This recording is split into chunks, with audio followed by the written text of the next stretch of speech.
বিলাসপুর নামে একটা ছোট্ট গ্রামে মায়া তার বয়স্ক মাকে নিয়েই থাকতো। তবে মায়া তার বয়স্ক মা ছাড়া তার আর কেউ ছিল না। সে সবসময় জমিতে কাজ করে সেখান থেকে যা মুনাফা হতো তাতেই তাদের সংসার চলে যেত। একদিন সে জমিতেই কাজ করছিল, আর তার জমির পাশে ছিল একটা কুয়া। আমার জমিতে এত বড় একটা কুয়া থাকতে তবু অন্যের কুয়া থেকে জল নিয়ে এসে আমার ফসলে দিতে হয়। জানি না এত বড় একটা কুয়া এখানে কেন বসানো আছে তা কে জানে। এত বছর হয়ে গেল তবু এই কুয়াতে একটুও জল দেখতে পাইনি। জলের অভাবে আমার জমিতে সব ফসল নষ্ট হয়ে যায়, ভালোভাবে ফসল ফলাতে পারি না। বেকার বেকার এই কুয়াটাকে এখানে রেখে কোনো লাভ নেই। যখন জলই দেবে না তাহলে এখানে রেখে কি হবে?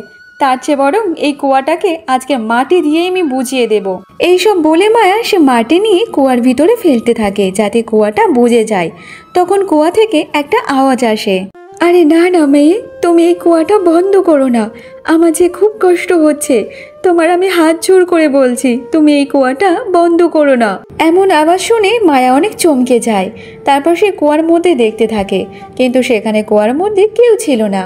আরে আমি এক্ষুনি শুনলাম কোনো একটা মহিলার গলার আওয়াজ শুনলাম, কিন্তু আমি তো কুয়ার মধ্যেই দেখলাম সেখানে তো কেউ নেই। তাহলে তাহলে কোথায় থেকে আসলো আওয়াজটা? মনে হয় আমার ভুলও হতে পারে। এইসব ভাবার পর মায়া ফের আবার মাটি নিয়ে সেই কুয়ার মধ্যে ফেলতে থাকে। আবারও সেই কুয়ার ভিতর থেকে সেই মহিলার আওয়াজ আসে। মায়া তারপরে ভয় পেয়ে যায়। তারপর সে তাড়াহুড়ো করে বাড়িতে চলে আসে।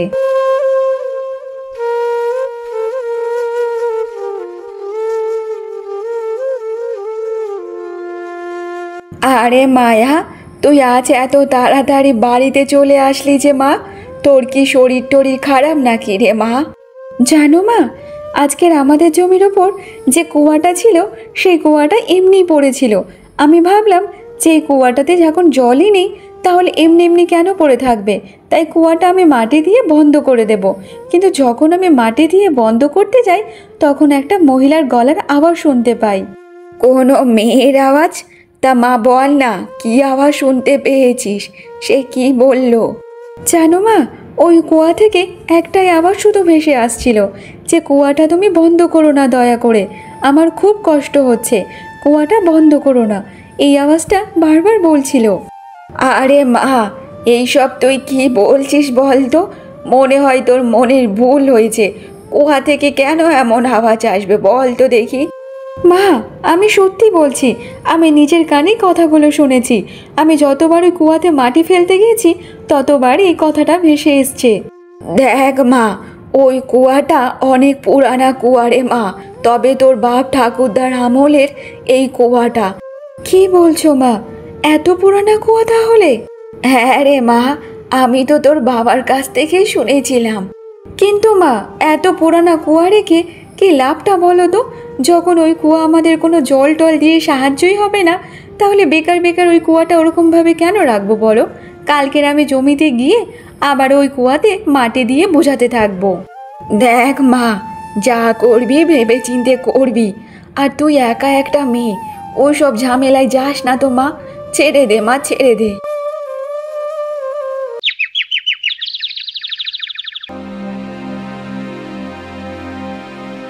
মায়া পরের দিন সকালে মাটি নিয়ে সেই কুয়ার সামনে চলে যায়।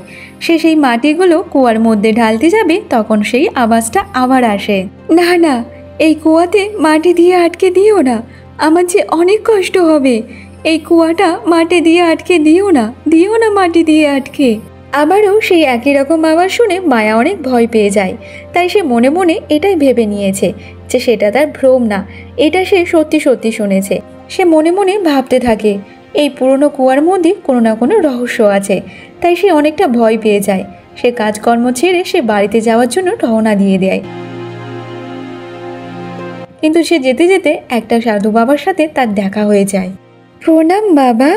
কল্যাণ হোক পূর্তি, কিন্তু তুমি এত ভয় ভয় পেয়ে পেয়ে তাড়াহুড়ো করে কোথায় যাচ্ছ মা? বাবা, আর কোথায় যাব, বাড়িতেই যাচ্ছি। আমার জমিতে একটা আশ্চর্যজনক ঘটনা ঘটেছে, অলৌকিক ঘটনা। তোমাকে আর কি বলবো বাবা। অলৌকিক ঘটনা? কি অলৌকিক ঘটনা ঘটেছে বলো তো দেখি। বাবা আর কি বলবো, আমার জমিতে একটা বড় কুয়া আছে। আর সেই কুয়াটা অনেক পুরানা কুয়া, কিন্তু অনেক বছর হয়ে গেছে সেই কুয়াতে একটা ফোঁটাও জল নেই। তাই ভেবেছিলাম যে ওটা মাটি দিয়ে বন্ধ করে দেব, কিন্তু সেই মাটি দিয়ে যখন আমি বন্ধ করতে যাই একটা আচমকা আওয়াজ আসতে থাকে, বলতে থাকে যে আমাকে বন্ধ করো না, আমার খুব কষ্ট হচ্ছে। এই আওয়াজটা বারবার ভেসে আসছে। আচ্ছা, এই তাহলে সেই কুয়া। বাবা, এটা কোন কুয়ার কথা বলছেন আপনি? এই কুয়া সেই কুয়া। এই কুয়া অনেক বছর পুরনো আগেকার কুয়া। তোমার হয়তো ঠাকুরদা তার ঠাকুরদারাও জন্ম নেয়নি, তখনকার আমলে এই কুয়া। বিজয়নগরের রাজা ছিল প্রতাপ সিংহ, তার আঙুলে বানানো এই কুয়া। তারপর সাধু বাবা মায়াকে অনেক বছর আগেকার ঘটনা বলতে থাকে। তা শুনে মায়া অনেক অবাক হয়ে যায়। তবে বিজয়নগরের রাজা ছিল প্রতাপ সিংহ। তবে প্রতাপ সিংহ কোনো মিথ্যা একদম সহ্য করতে পারত না। তার একটা সুন্দরী স্ত্রী ছিল, যার নাম ছিল হেমলতা। মহারানী, মহারানী কোথায় তুমি? এসো তাড়াতাড়ি। হ্যাঁ মহারাজ, বলুন। মহারানী, আমি একটু রাজ্যের কাজের জন্য বাইরে যেতে হবে। তুমি আমার জন্য খাবারের সবকিছু বন্দোবস্ত করে রাখো। কিন্তু মহারাজ, আপনি একা যাবেন না সাথে কাউকে নিয়ে যাবেন? আমি একাই যাব। কিন্তু মহারানী, তুমি এমনভাবে কেন জিজ্ঞাসা করছো? কিছু হয়েছে কি? ব্যাপারটা কি বলো তো দেখি। না মহারাজ, তেমন কিছু না। আপনি প্রত্যেকবারে তো মহামন্ত্রীকে সাথে করে নিয়ে যান, তাই ভাবলাম এবারেও সাথে করে নিয়ে যাচ্ছেন, তাই তো আমি জিজ্ঞাসা করলাম। কিছুক্ষণ পর মহারাজা রাজ্যের কাজের জন্য বাইরে বেরিয়ে যায়।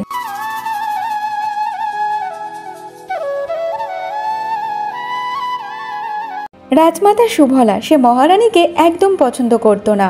তবে মহারানীর অনেক বছর হয়েছে বিয়ে হয়েছে, সে এখনো কোনো সন্তানের জন্ম নিতে পারেনি। তাই জন্য রাজমাতা সুভলা সে মহারানীকে এটাই ভাবতো সে একটা বাজা মেয়ে ছেলে।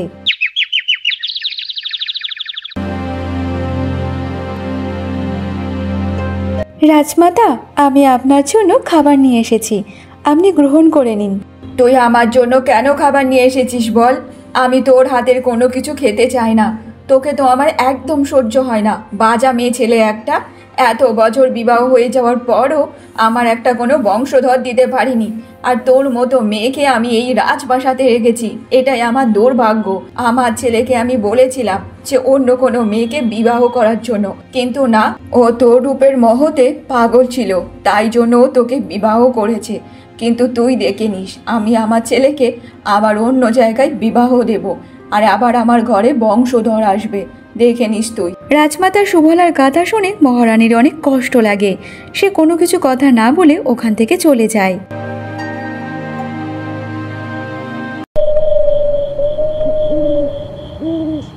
একদিন রাতে মহারানী প্রাসাদ থেকে বেরিয়ে আসে, আর প্রাসাদ থেকে বেরিয়ে মহামন্ত্রীকে একটা পত্র দেয়। তবে দূর থেকে দাঁড়িয়ে দাঁড়িয়ে রাজমাতা সব কিছু দেখছিল। তখন সে মনে মনে বলতে থাকে, এটা ভালো সময়, এবার আসতে দাও আমার পুত্রকে। রাতের বেলা রাজ্যের মহারানী মহামন্ত্রীর সাথে লুকিয়ে লুকিয়ে দেখা করতে চাই। এই কথাটা শোনার পর আমার পুত্রের মন থেকে সব ভালোবাসা মুছে যাবে। তারপর যা হবে আমার কথা অনুযায়ী হবে। আমি আমার রাজ্যের নির্বংশ দেখতে পারবো না কখনো। তার জন্য আমাকে যা যা করতে হয় আমি তাই তাই করব। এমনভাবে বেশ কিছুদিন কেটে যায়। মহারাজ রাজ্যে ফিরে আসে।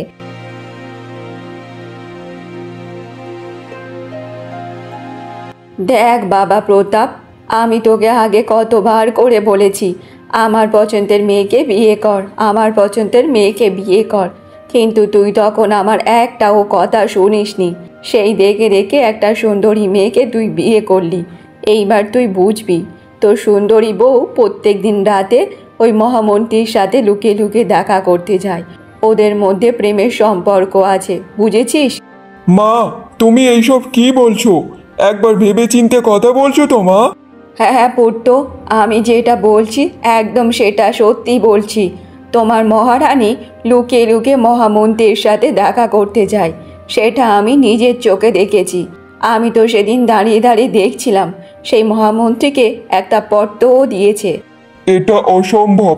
মহারানী এমনটা কখনোই করতে পারে না। মহারানী সব থেকে আমাকে বেশি ভালোবাসে। তাহলে তোমার এটা মনে হয় যে আমি সব কিছু মিথ্যে বলছি, ভুল বলছি?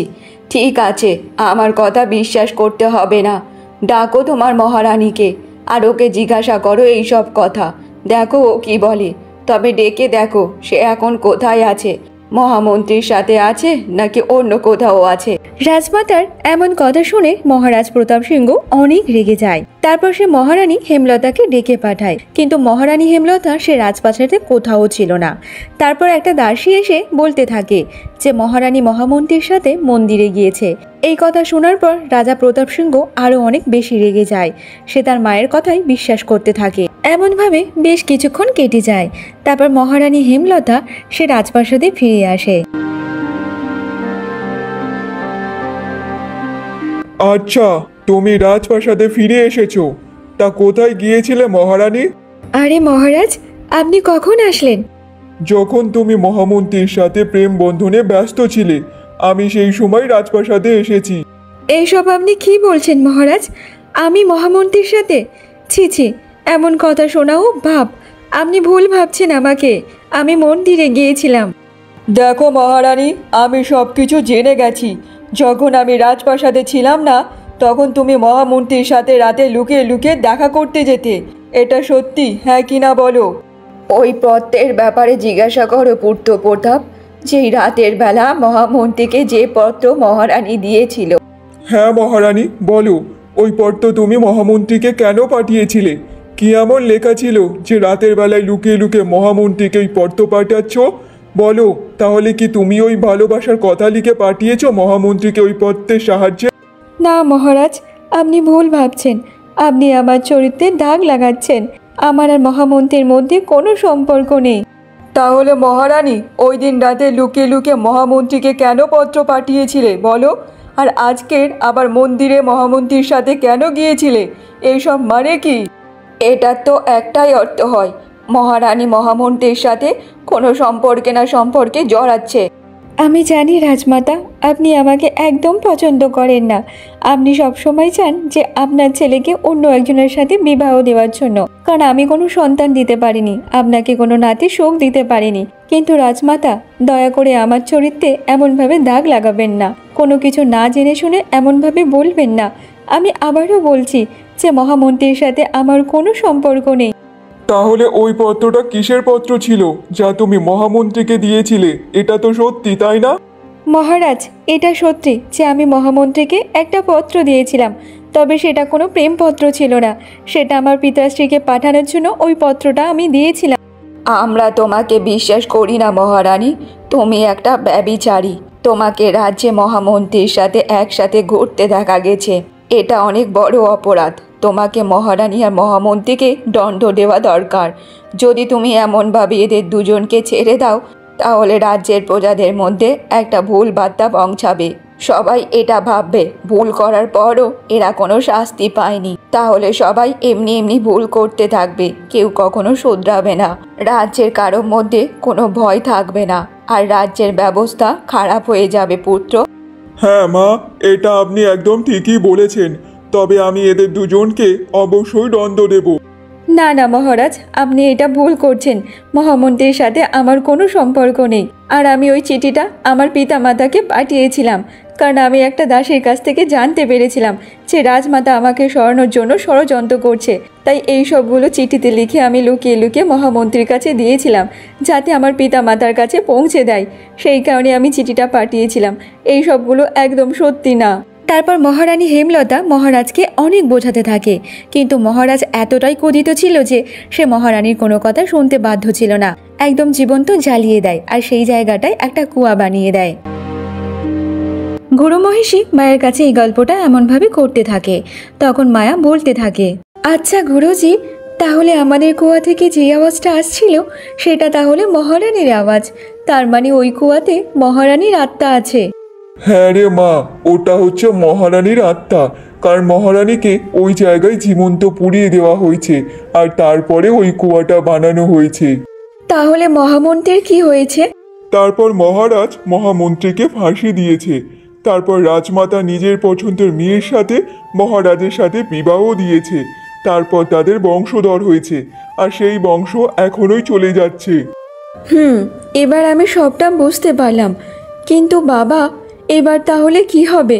ওই যে মহারানীর আত্মা আমার কুয়াতেই আছে, তাহলে উনি তো আমাকে অনেক সমস্যার মধ্যে ফেলছে। এবার আমি কি করব? ওই কুয়া যে মাটি দিয়ে বন্ধ করতে দিচ্ছে না। কারণ মহারানীর জীবন্ত পুড়িয়ে দেওয়ার কারণে ওনার অনেক ইচ্ছা অসম্পূর্ণ রয়ে গেছে, আর ওই ইচ্ছা পূরণ করার জন্য একটা শরীরের আবশ্যকতা আছে। তাহলে বাবা এবার আমি কি করব? আপনি কিছু একটা করুন। পূর্তি, একটা কাজ করো, এইসব কথাবার্তা তুমি মহারাজ আদিত্যকে গিয়ে বলো, কারণ উনি হচ্ছে কুলবংশের রাজা, উনি অবশ্যই কিছু করবে। তারপর মায়া সে গুরুদেবের কাছ থেকে আশীর্বাদ নিয়ে রাজপ্রাসাদে যাওয়ার জন্য রওনা দিয়ে দেয়।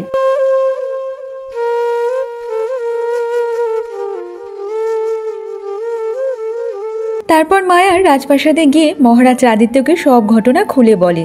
সবকিছু শোনার পর মহারাজ আদিত্য বলতে থাকে, হ্যাঁ, আমি এই ব্যাপারে অনেক আগে শুনেছি যে এই রাজপ্রাসাদে অনেক দুঃখজনক ঘটনা ঘটেছিল, সে অনেক বছর আগে। ঠিক আছে, চলো, আমি তোমার সাথে ওই জায়গাটায় যাব। তারপর মহারাজ আদিত্য ওই কুয়ার সামনে যাওয়ার জন্য রওনা দিয়ে দেয়। তবে এই রহস্যময় কুয়ার ব্যাপারে গ্রামের অনেকেই জেনে গিয়েছিল, আর তখন সেখানে মহারাজ আদিত্য চলে আসে।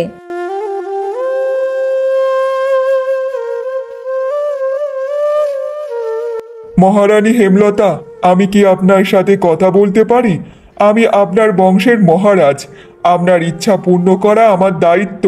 তারপর কুয়া থেকে মহারানীর আত্মা বলতে থাকে, তাহলে তুমি চলে এসেছো। আমার ইচ্ছা পূর্ণ করো। আমার একটা শরীর চাই, আর তারপর আমি আমার ইচ্ছাগুলো এক এক করে পূর্ণ করতে চাই। ঠিক আছে মহারানী, আমি তাহলে কোনো একটা শরীরের ব্যবস্থা করছি, কিন্তু আমাকে কথা দিতে হবে আপনাকে, আপনি শরীর প্রাপ্ত হওয়ার পর কাউকে কোনো ক্ষতি করতে পারবেন না। ঠিক আছে, আমি তোমাকে কথা দিচ্ছি, আমি কাউকে কোনো ক্ষতি করব না। শুধুমাত্র তোমাকে আর তোমার পরিবারকে ছেড়ে তোমার রাজপ্রাসাদে আমি ধ্বংস করে দেব, কারণ তোমার রাজপরিবারের কারণে আমার মৃত্যু হয়েছে। কিন্তু মহারানী, ওই সময় আপনার সাথে যা হয়েছে তা অনুচিত হয়েছে, এটা আমি মানি, আর আপনার চরিত্রে দাগ লাগিয়ে আপনাকে হত্যা করে দিয়েছিল। কিন্তু এইসব তো অনেক শত বছর আগেকার ঘটনা ছিল, আর এখন আপনি আমার রাজ্যের প্রতিশোধ কেন নেবেন বলুন তো? প্রতিশোধ তো আমি এমনিতে নেব, একবার আমাকে শরীর প্রাপ্ত হতে দাও, তারপর আমি আমার নিজের প্রতিশোধ নিজেই নিয়ে নেব। মহারানীর এমন কথা শুনে মহারাজ আদিত্য অনেক চিন্তায় পড়ে যায়। সে কি করবে না করবে বুঝতেই পারছিল না, আর তখন সেখানে সেই গুরুদেব চলে আসে। তারপর মহারাজ গুরুদেবকে সব ঘটনা খুলে বলে। তখন গুরুদেব বলতে থাকে, মহারাজ আদিত্য, একটাই উপায় আছে, মহারানীর আত্মাকে মুক্ত করতে হবে।